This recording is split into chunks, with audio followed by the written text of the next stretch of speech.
자, 오늘 한번 불행을 펀치로 날려버리시죠. 펀! 불행은 우리가 선택하지 않아요. 경우에 따라 잘못된 습관으로 불행을 선택하는 경우도 있는데 대부분 불행은 쳐들어옵니다. 어느 순간에 진짜 그야말로 어퍼컷을 날리거든요. 여러분 어떠세요? 어퍼컷 받아본 적 있으십니까? 턱이 돌아갑니다. 인생이 돌아가죠. 목이 돌아가고요. 온몸이 돌아가고 관계도 돌아가고요. 심지어 내가 가진 희망도 돌아가는 것 같아요. 우리가 알고 있는 그 불행의 힘이 때로는 부지불식간에 오기 때문에 대처할 수 있는 건데도 대처하지 못하는 것 같은 느낌이 올 때가 있거든요. 그러면 이 불행이 쳐들어올 때 우리는 어떻게 해야 될까? 불행의 이유도 다양하고 불행의 내용도 다양하고요. 불행을 가져오는 사람들도 다양하고 불행의 물건도 다양합니다. 그리고 뭐예요? 점 보러 가지. 어떤 점을 볼까, 그죠? 타로도 막 보러 가고요. 어떤 분은 막 기도하죠. 밤새 철야기도 하고 밤새 금식기도 하시고 어떤 분은 뭐 불공을 드리는 분들도 계실 거고 아니면 여러 부적, 여러분 부적 많이 보셨어요? 불행을 퇴치하는 부적, 뭐 수능 부적, 뭐 아니면 뭐 행복을 부적. 근데 그 중에서도 부적의 상당 부분은 우리가 가지고 있는 내게 오는 액을 막는 데 쓰는 게 주로 부적의 주요 목적이거든요. 이건 대부분 다 심리적인 효과가 큰 것, 심리적인 장치다 이렇게 보시면 될 것 같습니다.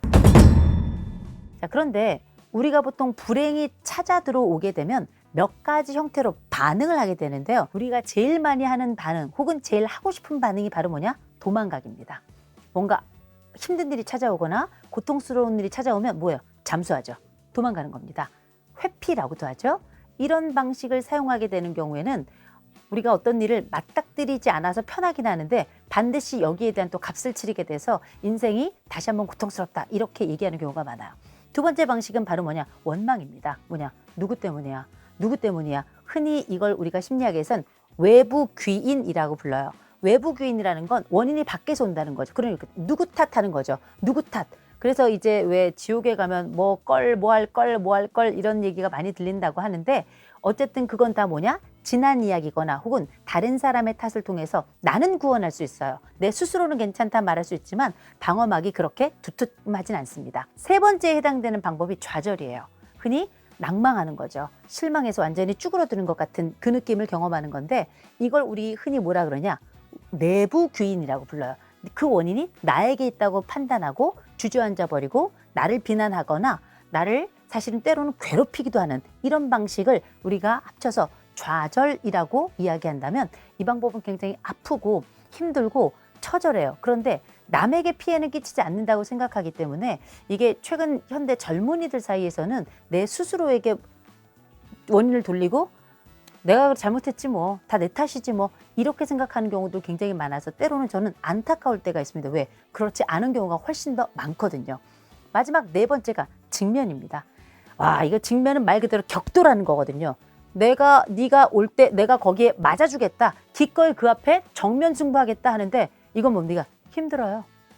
아픕니다. 그리고 어떻게 때로는 어퍼컷의 주먹의 크기가 핵주먹일 때도 있거든요. 그럴 때 우리는 어떻게 더 멀리 나가 떨어지는 순간도 있기 때문에 결코 이 네 가지 중 어떤 것 하나도 만만한 건 없습니다. 왜? 불행은 때로는 보세요. 불행이에요. 행운이란 말도 쓰지만 불행이랄 게 이게 줄임말 불행운이거든요. 운이라는 건 때론 우리가 컨트롤할 수 없고 우리의 영역, 우리의 통제 범위 밖에 있다고 판단하기 때문에 때로는 거기에 순응하게 되는 거라 이 과정에 때로는 도망을 가거나 회피를 하거나 때로는 원망을 하거나 때로는 좌절을 하거나 아니면 때로는 직면을 하거나 다 가능하지만 어떤 것도 쉽지는 않다. 그러면 이럴 때 우리는 그냥 당하고 있어야 되는가? 운명아 가라 외친다. 나이야 가라 한다고 나이가 가는 게 아닌 것처럼 우리에게 오는 불행이 외친다고 사라지는 건 아니거든요. 그럼 우리에겐 어떤 방법이 그나마 우리를 보존하고 그나마 우리 삶을 잘 유지할 수 있는 방법이 될까? 몇 가지 방법을 여러분과 나누고자 하는데 불행 어떻게 피하는 줄 아세요? 이렇게 대처할 수 있습니다. 불행이 쳐들어오면 제일 첫 번째, 감정 대안이 필요해요. 감정 대안. 내게 불행이 다가오면 제일 먼저 당황스럽기도 하고 혼란스럽기도 하고 슬프기도 해요. 고통스럽기도 합니다. 그럴 때 대부분의 사람들은 감정을 그냥 뒤집어 쓰는 경우가 많은데 이런 경우 제가 드리는 말씀이 있습니다. 우리가 정신으로 이걸 해결하려고 하는 분들 많거든요. 몸부터 위로하십니다. 몸부터 위로하시길 권하는데 그 첫 번째 방법이 위로 음식이에요. 나 이거 먹으면 조금 편안해져. 나 이거 먹으면 조금 괜찮아지는 것 같아. 대부분 위로 음식의 특징이 있습니다. 녹차라든지 아니면 블루베리라든지 아니면 나만 엄마가 해주었던 음식이라든지 놀랍게 기억이 있으면서 실제 기능도 하는 이런 음식을 저는 많이 권하는데 위로 음식이 아무것도 아닌 것 같은데 내가 어디 가서 먹는 것도 괜찮고요. 내가 그걸 하는 건 더 좋아요. 왠지 아십니까? 내가 장을 보고 그리고 요리를 하고 그 요리를 먹는 과정에 내 스스로가 영어로 calm down이라고 그러죠. 나를 진정시키는 효과가 있어요. 그 과정에 녹차라든지 이런 데 들어있는 또 블루베리라든지 이런 성분들이 굉장히 사람을 안정시키기도 하고 그 상황 자체가 나를 위로하고 안정시키는 그래서 내가 가지고 있는 상황을 보다 편안하게 받아들이게끔 하는 이런 기능을 하는 게 첫 번째 감정 대안이라고 하는 겁니다. 가장 감정 대안의 대표적인 걸로 감정 음식을 통해서 그 과정을 가지시기를 저는 권하는 거고요. 그러니까 자극적인 음식보다는 편안한 음식이 훨씬 더 내가 불행이 닥쳤을 때 대처하기에 수월하게 해요. 그러니 너무 자극적인 것, 이를테면 술이라든지 아니면 뭐 막 사람 죽일 것 같은 떡볶이, 사람 죽일 것 같은 뭐 돈가스 막 이런 거 있잖아요. 이런 것보다는 훨씬 더 여러분들의 몸도 보호하지만 상황을 이성적으로 대처하도록 돕는 게 바로 감정 대안으로서 위로 음식이다. 첫 번째 권하고요. 두 번째 방법은 뭐냐면 규칙적인 일상입니다. 이거 굉장히 중요해요. 인생을 살아가면 세 가지 꼭 필요한 물건을 골라라. 그러면 시계, 나침반, 지도 이 세 가지를 말씀드릴 텐데 그중에서도 가장 중요한 걸 골라라. 저는 반드시 시계를 고릅니다. 왜냐? 시계는 우리의 일상이에요. 반복적인 일상. 저희가 심리 상담을 하다 보면 많은 분들이 인생이 더 나아지기를 원하는 분들도 계시지만 무너진 일상을 회복하고 싶은 분들이 더 많아요. 그래서 상담의 제 목표의 대부분은 무너진 일상을 복구하는 겁니다. 무너진 일상을 회복하는데 그 무너진 일상을 회복하는 것의 가장 기본이 뭐냐? 내가 늘 살던 그 사이클을 다시 되돌리는 거예요. 그건 뭔가 째깍째깍 시간이 돌아가고 우리의 그렇게 지루했던 일상이지만 이게 무너지면 우리가 영어로 disorder, 질서가 무너졌다, 일상이 무너졌다. 이걸 우리는 장애라고 부르는 거거든요. 그래서 다시금 일상을 되살리는 것, 이게 오더를 형성하는 거예요. 일상의 규칙을 다시 회복하는 것. 그래서 어떻게 어려운 일, 불행이 딱 들이닥쳤을 때 누군가 일을 그만둔 분이 있어요. 불행이 들이닥치면 내가 일상에 늘 하던 것도 안 하는 분들이 계시고 잤고 일어나는 시간도 완전히 달라지는 분들도 계시는데 권해드립니다. 힘든 일이 생길수록 이를 악물고 일상을 유지하셔야 돼요. 그렇게 일상을 유지하는 분들은 놀랍게 회복 속도도 훨씬 더 빠르더라. 불행에 대한 해석도 훨씬 더 안정적인 경우가 많습니다. 일상은 어떤 것보다 중요해요. 불행이 닥쳤다? 제일 먼저 지켜야 될 게 뭐라고? 일상이에요. 꼭 기억하시기 바랍니다. 그 다음 우리가 기억하셔야 될 게 감정의 장소도 필요해요. 힘들다? 갈 곳. 힘들면 난 그곳에 가. 힘들면 난 그곳에 가.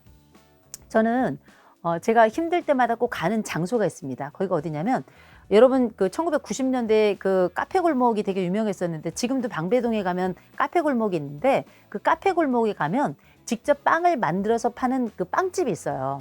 그 빵집에 제가 가는데 그 빵집에 가잖아요. 거긴 밤 11시까지 하는데 힘들거나 어렵거나 내가 생각이 많아지면 전 무조건 그 빵집에 가서 제가 늘 시키는 빵하고 음료가 있어요. 딱 그것만 먹어요. 저는 항상 어려워? 그 빵집에 그 빵의 그 음료. 어려워? 그 빵집에 그 빵의 그 음료. 그러죠? 그 생각만 해도 나중엔 안정이 돼요. 놀라운 건 뭔지 아십니까? 그 빵집 망했어요. 코로나 때문에 망했어. 아, 속이 터져 죽겠어요. 그래서 새로운 집을 마련했습니다. 새로운 집을 마련했는데요. 제 연구실에서 한 10분 정도 걸어가면 거기 그 종로 이제 익선동 쪽에 있는 빵집인데 진짜 빵이 맛이 없어요. 커피도 너무 맛이 없어요. 근데 사람이 없어요. 왜? 커피 맛 없고 빵 맛 없으니까. 근데 거기 갔더니 한 가지가 좋더라고요. 제가 한쪽 벽에 오렌지색 인테리어를 좋아하는데 오렌지색 벽을 가진 유일한 찻집이었어요. 거기 가서 뭐 하냐? 그 빵하고 커피 시켜놓고 오렌지 벽 보는 거야. 그 빵하고 커피 시켜놓고 오렌지 벽 봐요. 빵하고 커피 시켜놓고 오렌지 벽 봅니다.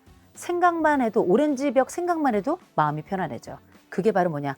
감정 공간이에요. 감정 위로 공간입니다. 아까 감정 음식 말씀드렸죠? 위로 음식. 두 번째, 우리가 가지고 있던 일상 유지하는 것. 세 번째, 감정 공간이에요. 마지막 네 번째, 이건 꼭 하셨으면 좋겠습니다. 불행이 딱 쳐들어올 때를 대비해서 지금부터 하셔야 돼요.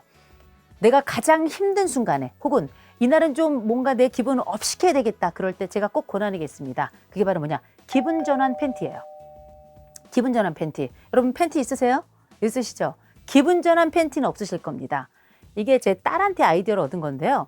제 딸이 하루는 초등학교 때 입던 속옷 하나를 입고 있는 거예요. 그래서 너 그게 무슨 짓이니? 그랬더니 이게 기분 전환 팬티라는 거예요. 그래서 시험 볼 때나 아니면 기분이 꿀꿀할 때 이 팬티를 입으면 기분이 좋아진다는 거예요. 심지어 그 팬티는 걔 사촌의 팬티였던 팬티인데 그 사촌이 놀러 왔다가 그냥 두고 간 팬티인데 그 사촌이 정말 쌍둥이처럼 행복감을 서로 나누는 친구거든요.